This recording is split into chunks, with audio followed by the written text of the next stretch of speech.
La historia da un giro inesperado porque se comienzan a raíz de estas peleas, comienzan a aparecer pormenores de lo que había sido la vida de ellos dentro de la casa post al crimen de Miriam.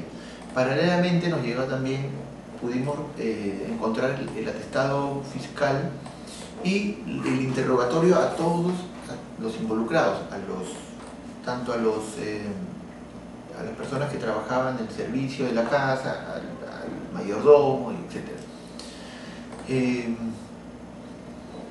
Lo que ocurrió en ese momento es que ya la opinión pública cambió el parecer. Entonces ya no era el hermano menor preocupado por la muerte de la madre, sino que ahora, con la aparición de Trujillo Espina y sobre todo la exposición mediática que él hacía para responder a lo que primeramente había dicho Ariel, la historia cambió para todos. Eva también, que fue bueno, en ese momento recluida en el penal, comenzó a enviar cartas a la opinión pública y comenzó a contar su versión de los hechos. Entonces ya teníamos mucha información. En este caso ya la investigación era prácticamente esperar lo que decía uno tras otro tras otro.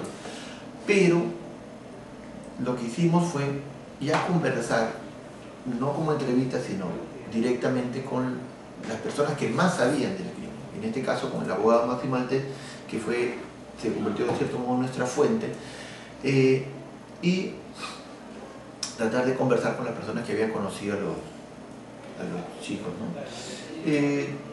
Bueno, un poquito para entender lo que pasaba con ellos, es que Eva, ya recluida en el penal, ya no, digamos, llevando la buena vida que llevaba anteriormente, ella también se separa sentimentalmente de Liliana, o sea, ya no son pareja, y también comienzan a haber hechos comienzan a aparecer hechos que la fiscalía señalaba en cuanto a los beneficios que había obtenido Liliana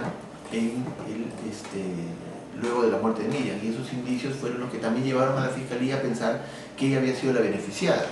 ¿Cómo? Pues claro, Liliana Castro, cuando conoció a Eva, venía de trabajar como mesera en una pizzería y siempre haciendo cachuelos y bueno, pasándosela bien, pero de cachuelito. Cuando conoce a Eva y cuando muere Miriam, Liliana pasa a trabajar en la empresa de ellos como una asesora comercial y luego se vuelve gerente de la empresa, ganando con un promedio de más o menos 11.000 soles mensuales, dinero que además seguía recibiendo cuando estuvo recluida en el penal, aunque luego de una pelea que tuvo con Eva, se dice que Eva le redujo el sueldo a 6.000, pero seguía cobrando. Luego otro hecho extraño fue también que la casa fue remodelada sin previa autorización. La explicación que dan ellos, en este caso Eva y Liliana en su defensa, es que ellos bueno, necesitaban, la empresa no iba bien, necesitaban trasladarla a la casa y decidieron modificar el ambiente. Esta modificación en la casa, digamos, cambia todo porque cambia la escena del crimen. Entonces, ya al no hacer diferente la escena en la cual ocurrieron los hechos, ya se complica más para la policía saber cómo sucedieron.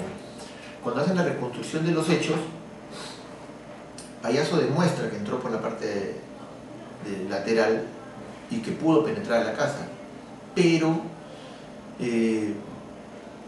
la hipótesis fiscal era que Eva le había facilitado los accesos por dentro. Y ahí es donde aparece en la carta de Payaso cuando dice que Ariel le facilitó las llaves.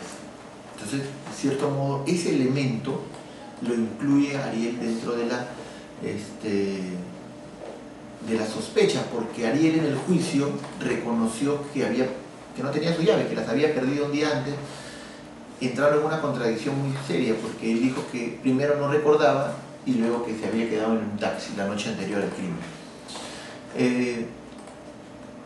Sin embargo, muchos hechos siguieron sucediendo de manera extraña en el proceso, como por ejemplo que la muerte de Miriam, muchos hechos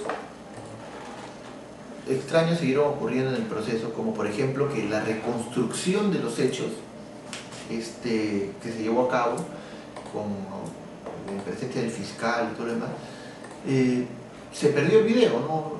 El video de la reconstrucción de los hechos no ha habido, o sea, se extravió, desapareció de la policía, del archivo policial, no existe, salvo un pequeño registro periodístico y algunas fotos que también tomaron algunas revistas, pero el archivo oficial del video de la reconstrucción de los hechos se perdió. Es así que ya cuando llegan al juicio, que digamos que fue denominado como un mega juicio, porque la verdad es que todas estas cosas ocurrieron en la investigación preliminar, la fiscalía no tiene cómo demostrar tangiblemente que efectivamente Payaso fue contratado para asesinar a Miriam. Es más, la versión del mismo Payaso es que él simplemente caminaba por ahí y se le ocurrió asaltar esa casa. Una versión que absolutamente nadie cree. Entonces todo esto se vuelve muy enredado en un momento y no hay cómo desatar el nudo. Y mediáticamente teníamos la palabra de Payaso diciendo otra cosa o algo diferente a lo que decía legalmente. Entonces teníamos dos versiones, la mediática y la legal. Del mismo modo Eva, presa, enviando cartas diciendo otras cosas, y Ariel, ya prácticamente fuera del país, se casó en Estados Unidos con un puertorriqueño y bueno, teníamos un juicio o un caso prácticamente inconcluso, que es lo que tenemos en la actualidad, porque el juicio llega a la Suprema y la Suprema simplemente retrotrae todo a etapa de investigación por todos estos enredos que ocurrieron en la etapa de investigación y todas estas cosas extrañas que ocurrieron.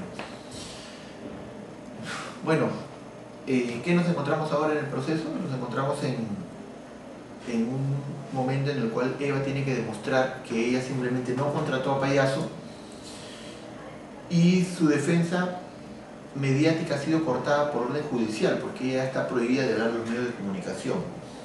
Payaso, por otro lado, se mantiene en que no conoce a Eva y que nunca fue contratado, a pesar que él ha sido juzgado y sentenciado por sicario. Entonces, si es que él es sicario, alguien tiene que haberlo contratado. Entonces el juicio está entrampado en ese momento.